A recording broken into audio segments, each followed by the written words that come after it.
Hello दोस्तों, नमस्ते, सलाम, सत श्री अकाल। स्वागत है आपका मेरे चैनल स्पूकी स्पिरिट्स में। कहानी की शुरुआत करने से पहले आपसे एक छोटी सी रिक्वेस्ट है, प्लीज़ मेरे चैनल को सब्सक्राइब करें, वीडियोस को लाइक करें और कमेंट करें। इससे हमें काफ़ी मोटिवेशन मिलता है। तो आपका ज़्यादा समय ना लेते हुए चलिए कहानी की शुरुआत करते हैं। एक छोटे से शहर में एक पुराना और शानदार होटल था, जिसका नाम था महल होटल। यह होटल अपनी ऐतिहासिक वास्तुकला और भव्यता के लिए प्रसिद्ध था, लेकिन इसके बारे में एक खौफनाक अफवाह भी थी। लोग कहते थे कि यह होटल भूतिया है और यहाँ रात में अजीब अजीब घटनाएं घटती हैं।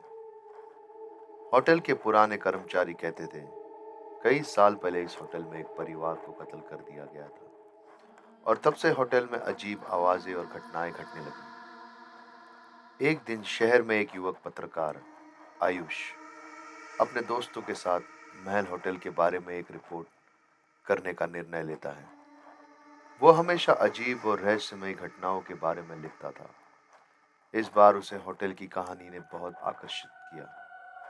आयुष ने अपने दोस्तों रिया और करण के साथ होटल जाने का मन बनाया। होटल में प्रवेश करते ही आयुष और उसके दोस्त अजीब सी सर्द महसूस हुई। होटल का आंतरिक वातावरण पुराना और धुंधला था। दीवारों पर कालिक, फर्श पर धूल और बत्तियां मध्यम जल रही थी। रिसेप्शन पर एक बूढ़ा आदमी बैठा था, जो उन्हें देखकर मुस्कुराया और कमरे की चाबी दे दी।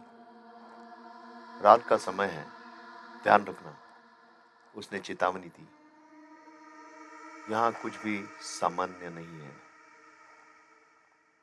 उन्होंने कमरे में दाखिल होते ही एक महसूस किया कि हवा में भारी सन्नाटा था। कुछ समय बाद, जैसे ही रात का अंधेरा और गहरा हुआ, एक अजीब सी आवाज आई। वो आवाज दूर से किसी महिला की रोने की आवाज की तरह थी। रिया घबराई। क्या तुमने सुनी? यह क्या था? आयुष और करण ने आवाज को नजरअंदाज किया और सोने की कोशिश की, लेकिन जैसे ही रात का वक्त बढ़ा, आवाज और तेज होती गई। अचानक कमरे का दरवाजा अपने आप खुल गया। वो तीनों चौंक गए और कमरे से बाहर भागे। जब वे रिसेप्शन पर पहुंचे, तब वहां बूढ़ा आदमी एक अजीब सी हंसी हंसते हुए उन्हें देख रहा था। क्या हुआ? बूढ़ा आदमी बोला। क्या तुमने सुनी वो आवाजें? वही आवाजें जो सालों से इस होटल में गूंज रही है। आयुष ने डरते हुए पूछा। यह क्या है? यह आवाजें कहां से आ रही है? बूढ़ा आदमी गहरी सांस लेकर बोला, यह होटल कभी एक महल हुआ करता था। यहाँ एक राजा अपनी पत्नी और बच्चों के साथ रहता था। लेकिन एक रात राजा की पत्नी का कत्ल कर दिया गया और वह आत्मा इस होटल में बंदी हुई है। उसके बाद से यहाँ किसी भी रात को कोई भी शांति नहीं मिलती। वह महिला अपनी मौत के बाद यह रहती है और हर रात अपनी कहानी सुनाने के लिए आवाजें करती है।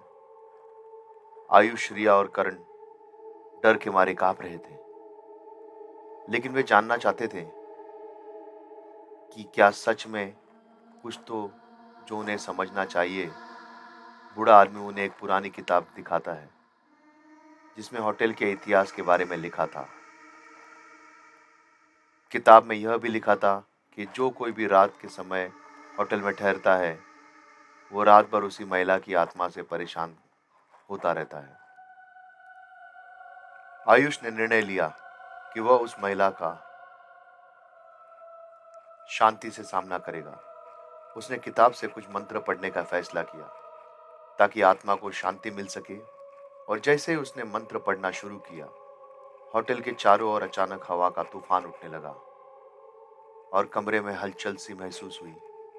कुछ देर बाद एक सर्द सी खामोशी छा गई।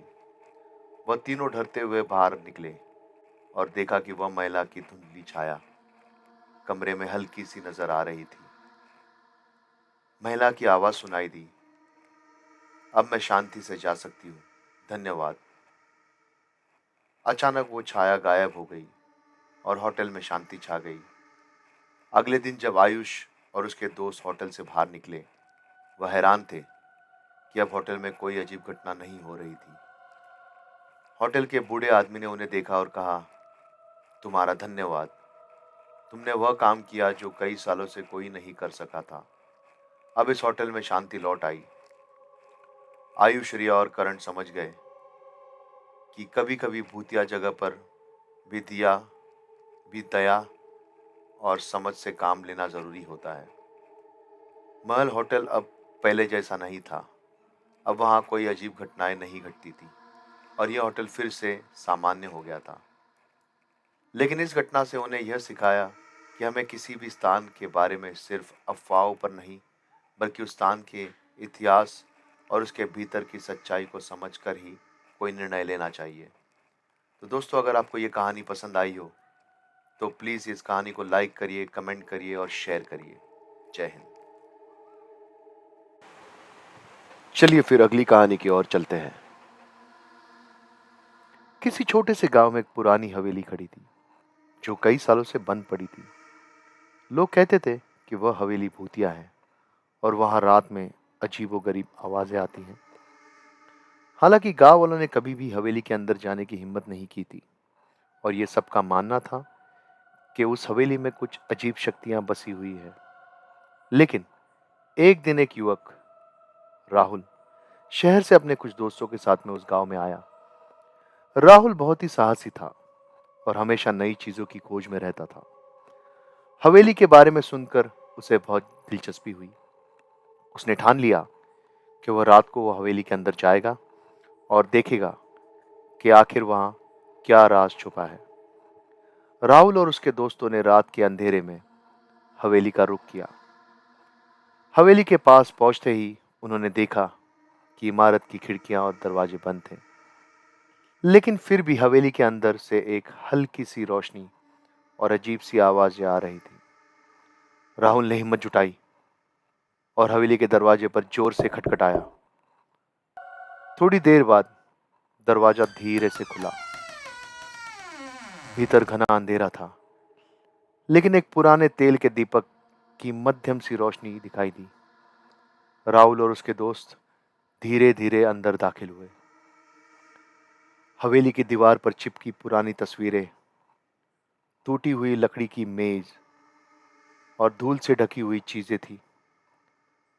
वे जैसे ही आगे बढ़ा, अचानक एक खिड़की अपने आप खुल गई और ठंडी सी हवा का झोंका आया। सभी लोग डर से कांपने लगे, लेकिन राहुल ने अपनी हिम्मत बनाए रखी।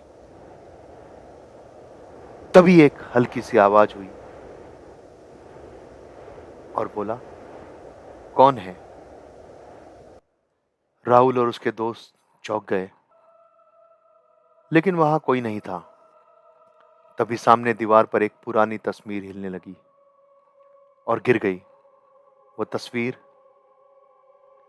एक महिला की थी जो बड़ी उदास नजर आ रही थी। राहुल ने सोचा, शायद ये सब हवेली की पुरानी चीजों का असर है। लेकिन तभी कुछ अजीब हुआ। तस्वीर के गिरने के बाद अचानक हवेली में एक सर्द आवाज गूंजने लगी। तुम यहां क्यों आए हो? राहुल और उसके दोस्त डर से बेकाबू हो गए। वे पलटकर भागने लगे, लेकिन दरवाजे से बाहर जाने के रास्ते जैसे बंद हो गए थे। सभी रास्ते अंधेरे में खो गए थे। फिर अचानक एक सफेद धुंध सामने आई और धीरे धीरे वह धुंध एक भूतिया रूप में बदल गई। वह एक महिला थी जो लंबे सफेद कपड़े पहने हुई थी और उसका चेहरा उतना ही भयानक था जितना कि उसकी आंखें, जो खून से लाल थी। और वो बोली, तुम मेरे साथ नहीं जा सकते। भूतिया महिला ने डरावनी आवाज में कहा।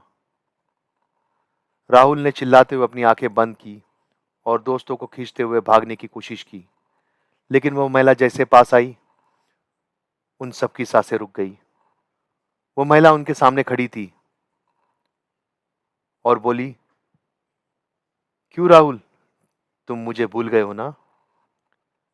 तभी राहुल को याद आया कि ये वही महिला थी जो कई साल पहले अपनी हवेली में मरी थी।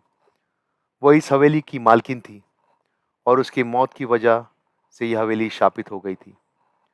उसके बाद हवेली में कोई भी नहीं रह सका। महिला की आत्मा हवेली में बंद हुई थी और अब वो राहुल और उसके दोस्तों को अपने साथ ले जाना आई थी। राहुल ने हिम्मत जुटाते हुए महिला से कहा, हम आपको नहीं भूलेंगे, लेकिन कृपया हमें जाने दो। हम आपके बारे में जानना चाहते हैं और हम आपकी मदद करेंगे। महिला ने कुछ देर रुककर गहरी सांसें ली और फिर बोली, तुम मेरी मदद नहीं कर सकते और तुम मेरे साथ नहीं रह सकते। जाओ यहां से, इस हवेली से बाहर चले जाओ। अचानक जैसे ही वो महिला विलीन हुई, हवेली के दरवाजे अपने आप खुल गए और एक तेज हवा का झोंका आया। राहुल और उसके दोस्त एक पल गवाए वहां से भाग गए और दूर जाकर रुके।